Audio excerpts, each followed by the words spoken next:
Rizal sa Lipa, Batangas.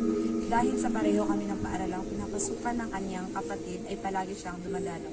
Ang kanyang dahilan ay dinadalaw niya ang kanyang kapatid, ngunit ang totoo ay ako pala ang gusto niyang masilayan. Pinagkasundo ako ng aking mga magulang kay Manuel Luz ng Lipa.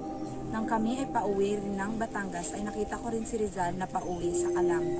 Aking iwinasiwas ang aking panyelito at nakita kong ngumiti siya pabalik. Natuloy ang pagpapakasal ko kay Manuel at si Rizal ay nag-aral na sa Europa. Si Segundang Katigbak ay nilarawan ni Rizal bilang isang babaeng may mga matang kung minsan ay makislap at nangungusap, may ngiting nakagagayuma. Hindi siya ang pinakamagandang babaeng kanyang nakita, ngunit hindi pa ito nakasilay kailanman ng higit na kaakit-akit.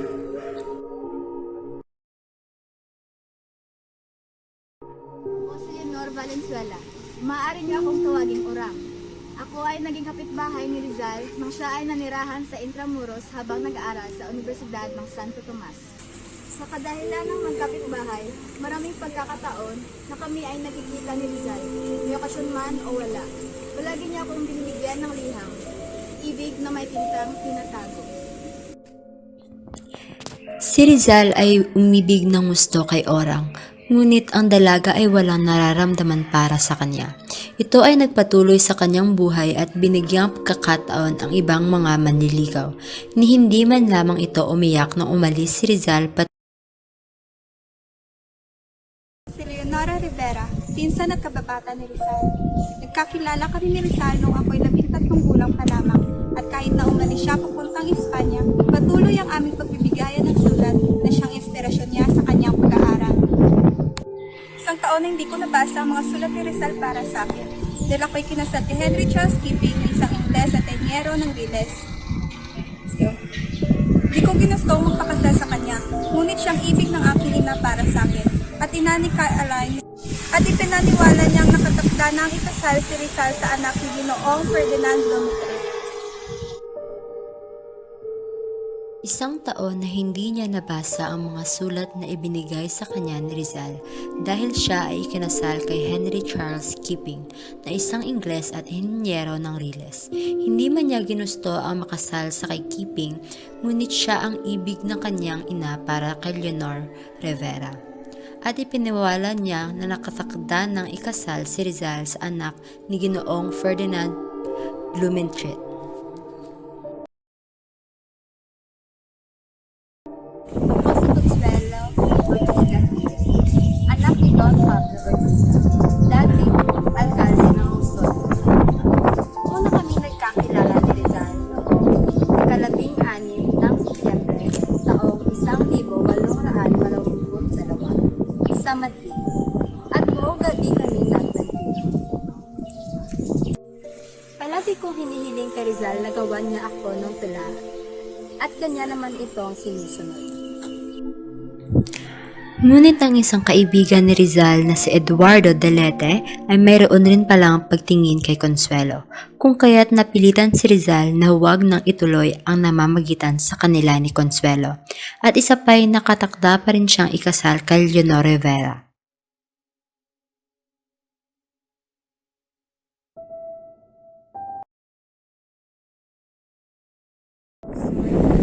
Rizal Oseisan worked at the Spanish legation in Tokyo. I was 22 years old when I met the 27 years old Rizal. Rizal started working at the Spanish legation in February 1880, and I caught his eye one afternoon while I was walking in the garden, and Rizal found out from the gardener who I was, even that I spoke French and Rizal and I managed to strike up French and eventually nearly, and I forgot him as Japanese as well. Our days were spent exploring parks, shrines, museums such as the Imperial Art Gallery. After their month-long relationship, Rizal had to leave for San Francisco in 1888.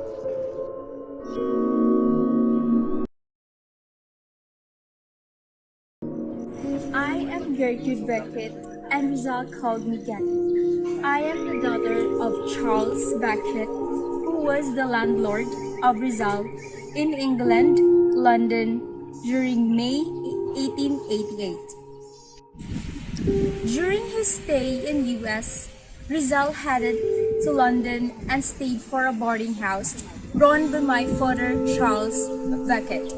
I am a great admirer of Rizal, and I always help him in his arts.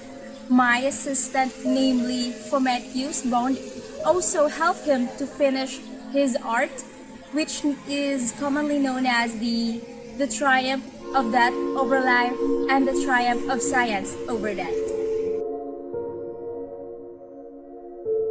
It's pretty safe to say that nothing really happened between them in the first place, save for the crush Getty had on Betty. This was her nickname for Rizal.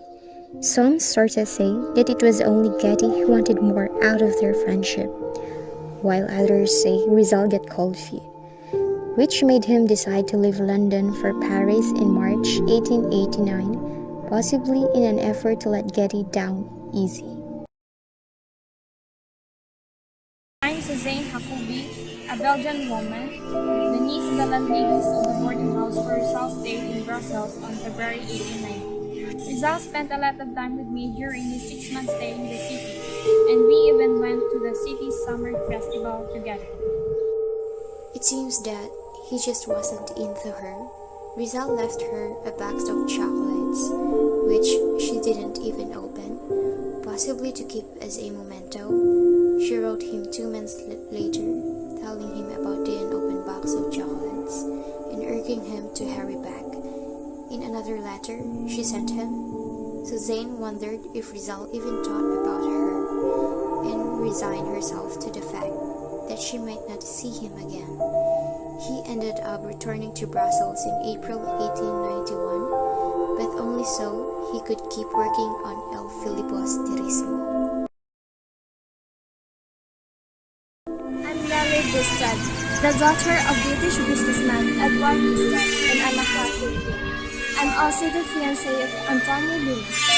Rizal had been friends with my family, and he used to friends with me and my sister Adelina at Guananga University. In February 1891, Rizal stayed at the Villa Ariada, the Bustad's winter residence in Biarritz, in the French Riviera. Apparently, it got to the point where Rizal actually considered proposing to me. Nellie wanted Rizal to convert to Protestantism, and her mother didn't approve of a man who didn't have the capacity to give her daughter a good life. But it didn't end in tears, as they two had a pretty amicable breakup, and she even wished him well in a letter as she was about to leave Europe.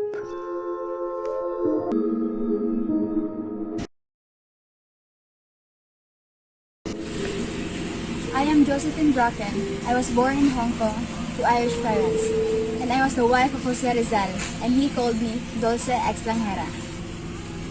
Together with my adoptive father, George Toffer, we sailed to the Philippines and then to Dapitan to see Rizal. As my father's eyes required medical attention, and Rizal already had a reputation as an eye specialist, Rizal and I eventually fell in love, although Rizal's sister thought that I was a spy for the Spanish. And together, we lived in Barangay Talisay in Dapitan. After Rizal's death, Josephine returned to Hong Kong and lived with her father. In 1900, she married Vicente Abad and they had a daughter named Dolores. Josephine died of tuberculosis at the age of 25. Others say she actually returned to the Philippines and lived in Cebu with her husband and taught English at various institutions.